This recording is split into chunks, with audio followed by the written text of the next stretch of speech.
Les amis, cela fait un an, et oui, un an que la Switch 2 est arrivée sur le marché. Et force est de constater que, au cours de cette année, tout le monde a entendu parler de la Switch 2, que ça soit en bien ou en mal.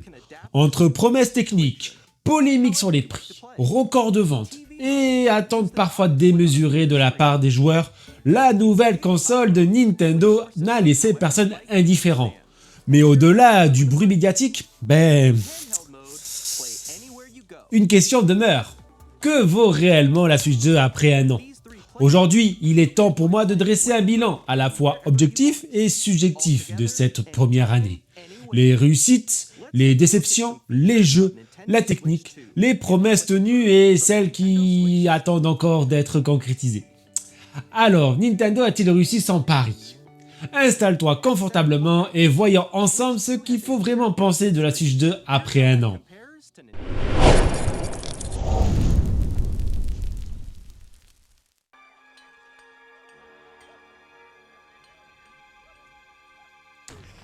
Lorsque Nintendo a annoncé la Switch 2, la pression était immense. La firme japonaise ne lançait pas simplement une nouvelle console, elle devait succéder à la mythique Nintendo Switch, une machine qui a dépassé les 150 millions d'exemplaires vendus dans le monde.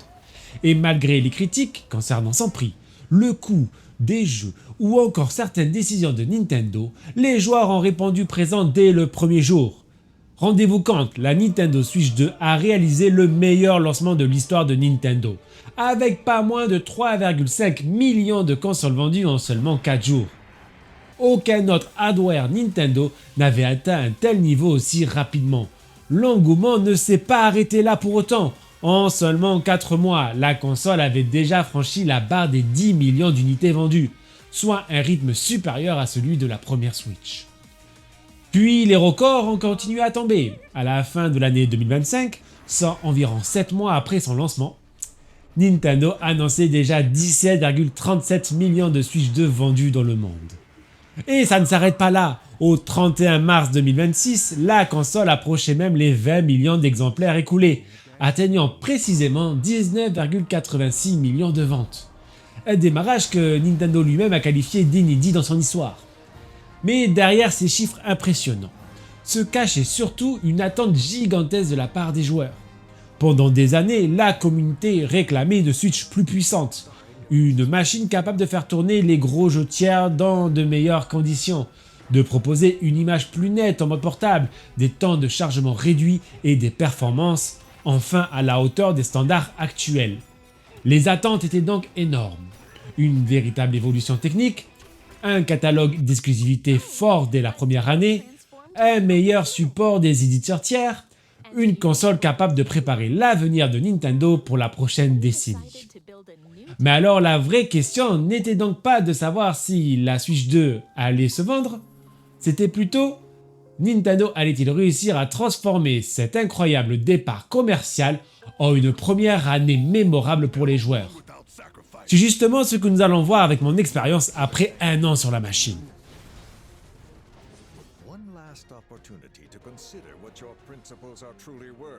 Je dois dire que de mon côté, j'utilise énormément la Switch 2. Son côté nomade me séduit toujours autant, et je suis vraiment heureux de pouvoir jouer à des jeux plus ou moins récents partout où je vais. Alors oui, je vous vois déjà arriver. Oui, mais ce sont des versions moins bonnes que sur les autres consoles. Et c'est vrai.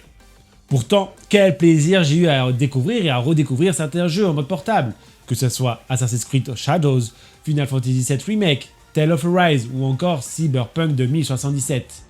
J'ai encore énormément de plaisir à les avoir entre les mains, peu importe où je me trouve et j'assume totalement mes dires. Je suis un gros consommateur des versions Switch 2, des jeux déjà sortis ailleurs.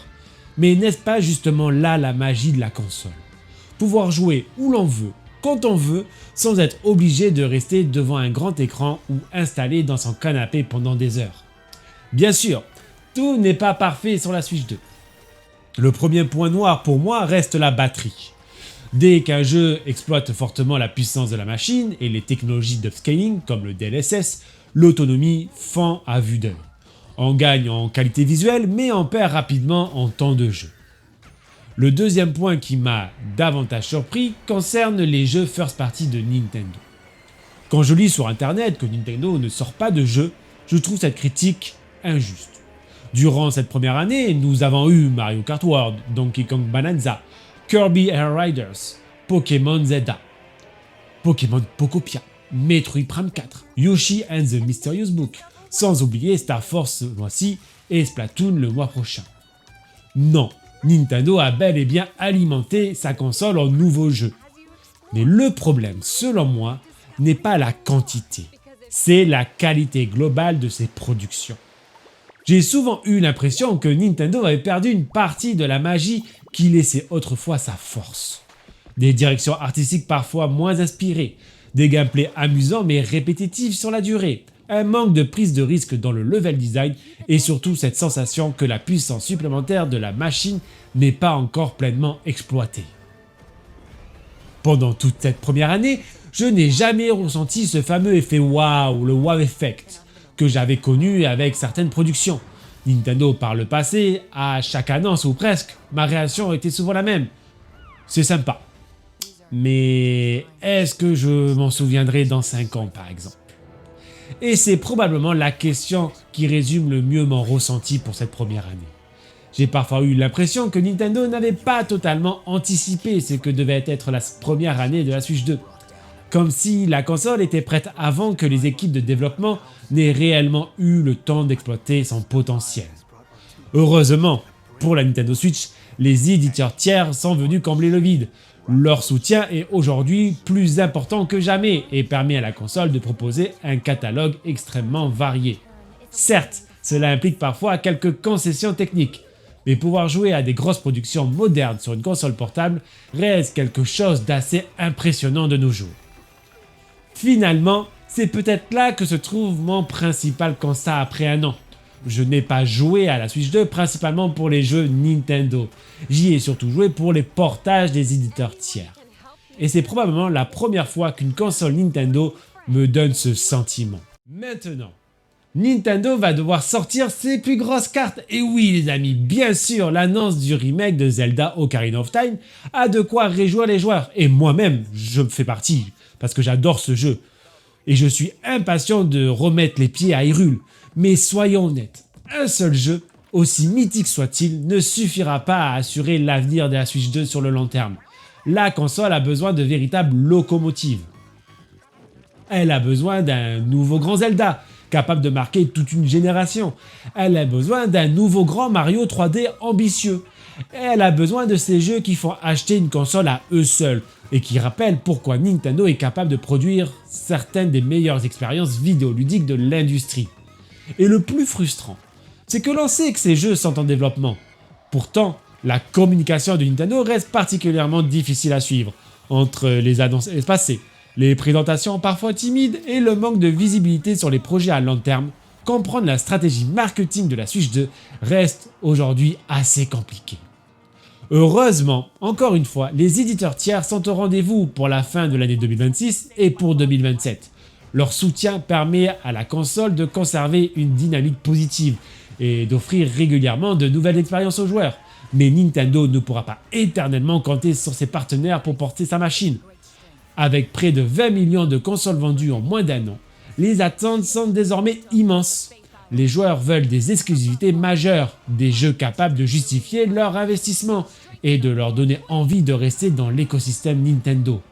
Car si ces grandes exclusivités tardent trop à arriver, un autre phénomène pourrait rapidement prendre de l'ampleur, celui de la lassitude. Et lorsque les joueurs commencent à se lasser, le marché de l'occasion explose.